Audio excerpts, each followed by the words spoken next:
Hello friends, আসসালামু আলাইকুম। আমি শ্রদ্ধা হাসান। তোমার সাথে শেয়ার করবো Google slide Bangla how to use borders and lines. অর্থাৎ আজকে আমি তোমার সাথে শেয়ার করবো কি আমরা গুগল স্লাইডের উপর বর্ডার্স এবং লাইন্স ব্যবহার করতে পারি। তো কাজটা করার ক্ষেত্রে এটা আমি মিনিমাইজ করি।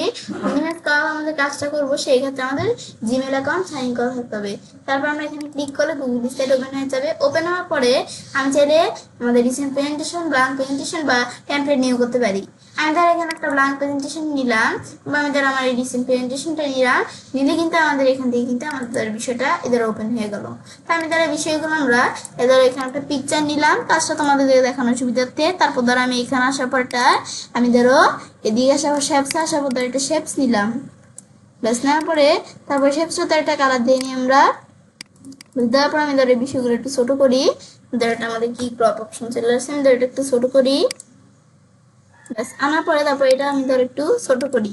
ব্যাস ছোট করার পর তারপর আমি ধর এখানে এটা আমরা এদিকে নিয়ে আসি।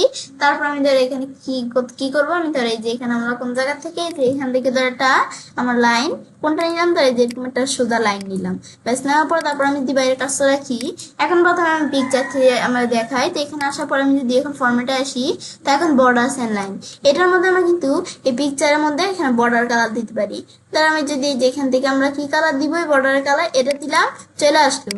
এখন কিন্তু বর্ডারের কালার দেখাচ্ছে কিন্তু তেমন বোঝা যাচ্ছে না। সে আমি যদি শেপের মধ্যে দিতে চাই, এটা আমরা কিন্তু শেপের মধ্যেই যে বর্ডার কালার দিতে পারি। এই যে এখানে আসলে আমি যদি বর্ডার কালার কিরকম দিব, এরকম আমাদের দ্বারা দিব।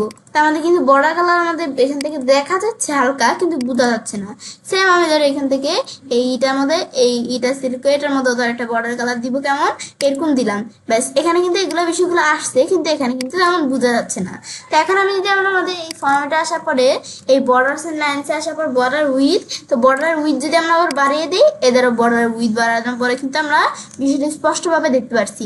সেম আমি যদি শেপসের মধ্যে এই ফর্মেটে আসার পরে এই বর্ডার লাইন্সে আসার পর বর্ডার উইথ বাড়ায় দেই, এদেরও বর্ডার উইথ বেড়ে গেছে। লাইন আমাদের সেম লাইনে ক্লিক করলে আমাদের যদি এখান থেকে আমরা এই বর্ডারের উইথ বাড়িয়ে দিই, বর্ডার উইথ বাড়িয়ে দিলে বোঝা যাবে স্পষ্ট যে বোধহয় এখান থেকে বর্ডারটা আছে। আমি চাইলে এটা আমাদের পুরো বাড়াইতে পারি, বা তোমাদের যেটুকু প্রয়োজন তোমার সেটুকু বাড়াবে। তারপরে এখানে আসার পর বর্ডার লাইন্স, বর্ডার টাইপ। এখন এই বর্ডার টাইপ কিরকম থাকবে, আমি ধর দিলে ডাবল। যখন ডাবল দিলাম তখন কিন্তু এরকম টাইপ চলে আসলো। তারপর আমাদের শেপসের মধ্যে কিরকম বর্ডার টাইপ দিব, তো এটার মধ্যে আমি বর্ডার টাইপ দিব কিরকম, আমাদের এখান থেকে এটা তো দেওয়া আছে সিঙ্গেল, আমি ধর এখান থেকে দিলাম আমাদের থিক। এরকম দিলে এদের এরকম চলে আসছে। তারপর আবার এটা সিলেক্ট করে এটার মধ্যে আমি কিরকম বর্ডার টাইপ দিব, এই ফর্মেটে আসার পর আমি এখানে আসলে তার বর্ডার টাইপে আসলে আমি ধর ট্রিপ দিব। ট্রিপ দিলে এদের এরকম চলে আসছে। বা আমি যদি এদিকে এসে আমার ফর্মেটে আসার পর আবার আমরা এই বর্ডার লাইন্সে আসার পরে বর্ডার টাইপের থেকে আমি যদি আমাদের এই টিক থিন দিলে আবার এই যে এরকম থাকবে। এরকম আমি চেক করতে পারি। ব্যাস তারপরে এগুলো বর্ডারের বিষয়টা এটা দেখলাম। তারপর আবার পিকচার সিলেক্ট করার পরে তারপর আমি ধরো বর্ডার লাইন্স আসার পরে বর্ডারের ড্যাশ, তো পিকচার বর্ডার ড্যাশ আমি ধরো দিলাম কিরকম এরকম থাকবে।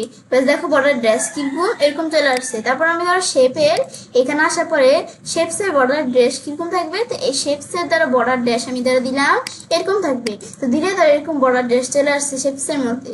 তারপর ধরো লাইন, এইটার আমি ধরো আবার আরেক ধরনের বর্ডারের ড্যাশ দিব। এটাতে আমি দিলাম কিরকম, এদের এরকম থাকবে।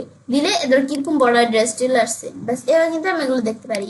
তারপর আমি ধরো সিলেক্ট করি পিকচারটা, সিলেক্ট করার পর তারপর আমি যদি এখানে আসি, এই এদিকে আসলে আমাদের দেওয়া আছে, তারপর বর্ডার ড্যাশের পর দেওয়া আছে বর্ডার আমাদের এখান থেকে আমাদের ডেকোরেশন, বর্ডার ডেকোরেশন সেটা আমি ধরো দিলাম কি, আমাদের এটা বর্ডার ডেকোরেশন কিরকম থাকবে, ধরো আমাদের বার্ড ক্লাব এরকম থাকবে। দিলে বর্ডার ডেকোরেশন এই যে এরকম দেখাচ্ছে। ব্যাস তারপর আমি ধরো এই শেপসের বর্ডার ডেকোরেশন কিরকম রাখবো, বর্ডার ডেকোরেশন আসার পর আমি ধরো এর রাউন্ড এরকম রাখবো। তো এদের একটু কিন্তু চেঞ্জ হচ্ছে। তারপর আবার আমি ধরো এটার বর্ডার ডেকোরেশন কিরকম রাখবো, এই ফরম্যাটে বর্ডার লাইন্সে আসার পর আমি ধরো এটার বর্ডারের ডেকোরেশন আমি ধরো এখান থেকে রাখলাম কিরকম, আমাদের কিন্তু এখানে বিভিন্ন ধরনের দেওয়া আছে, আমি ধরো এরকম রাখলাম। এদের বর্ডার ডেকোরেশন কিন্তু একটু চেঞ্জ হয়ে গেছে।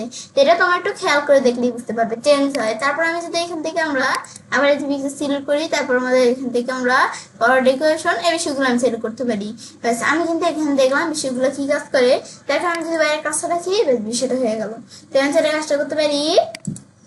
এবার আমরা খুব সহজে আমাদের গুগল স্টাডির উপর বর্ডার্স এবং লাইন্স ব্যবহার করতে পারি। ফ্রেন্ডস, আজকে এই ভিডিও তোমাদের ভালো লেগে থাকে চ্যানেলটি সাবস্ক্রাইব, লাইক, কমেন্ট সবার সাথে শেয়ার করবে।